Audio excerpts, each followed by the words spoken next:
Chaayinaan jedhu. Ati karaa du'aa qabuun duratti naannoo kana waaqayyo gaafa tokko jijjiiressa agarsiisa maal beektu? Naannoon kun jijjiiramee gaafa inni waaqayyo kadhatu nan argita. Kanaaf obboleetti koo ammas waan tokko waan sitti mun qabu abdiin kutate. Waaqayyoof man danda'ama. Waaqayyo gaafa tokko seenaa isa jijjiiruu danda'a. Waaqayyo naa gargaaru. Waan si agargaaru obboleetti koo. Abdii kutannee sageenyeetti ta'an maa waan baay'ee dabarsee jira biyyeen argadhu fi boodayyu. Dhufee kunoo hojii kanayyoo tan beekiin otoo yaadinan dhufee biyya kanatti waaqayyo na fide garuu hojii amma Dhimmachuun dhaabbadhee deemee nan danda'a. Ani immoo daandii hundi waan deemtu gabaa dhangala malee machoofti naan jedhu.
ayyaanni godaana be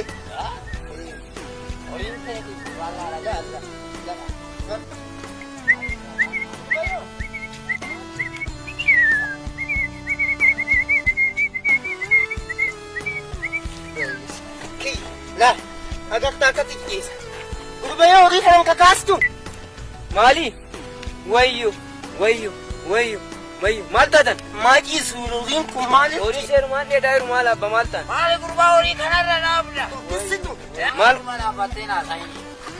maal ishee Amana dhiisime. horii seerumaan dheedaayiru Daa'ima duubaa kaa. sanyii haadhasa akkamittan jiraadha biyya kana keessa namoo Ana keeti. mana sanittuu galta Balaasa. Dhageessa. Dhageessa. Ani kana keessa.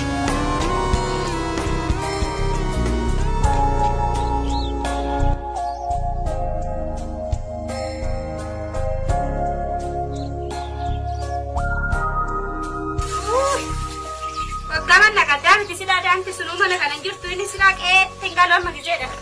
Yawa. Era tirada yo antali sunimo. Intalo.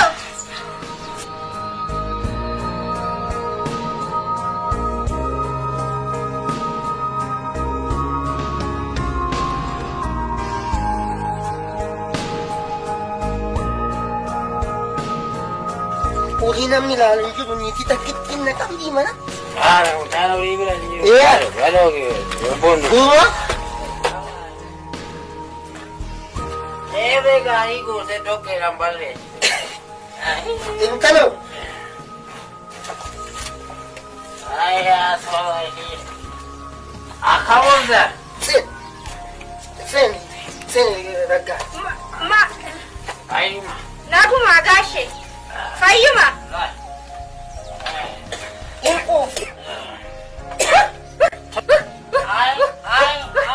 Mana kalatin gaba tina baradu samman. Mano sigore.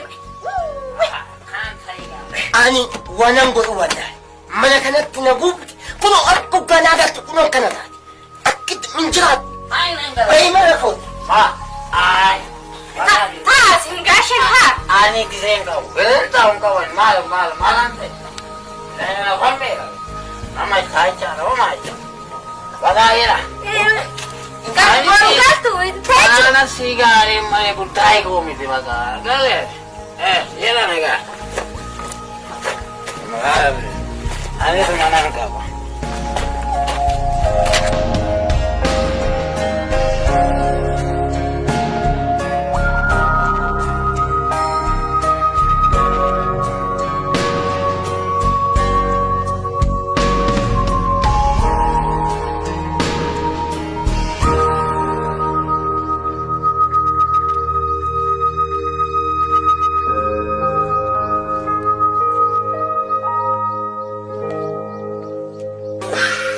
armi Wah? maaloo beelee bikin Maal godinaan jetta reekina ati abbaan keessa taataa akka godhu godhu. asdaanii Akkamitti maal godinaan jetta maaluma godinaan jetta ilmootu. maaloo innan beelee fammaa Qoonqoo kee maayee minaan nyaattutti kaasi akka goote godhu. ishinan ka Godinaan jetta minaan jedha minaan isa agarsiisin maamiini. ishoorii biraan dhufaa Ahaa. uff maalan godhee isaa caammaa isaa dhiin irratti gajaba isaan baataman iji nan nuga iji nan nuga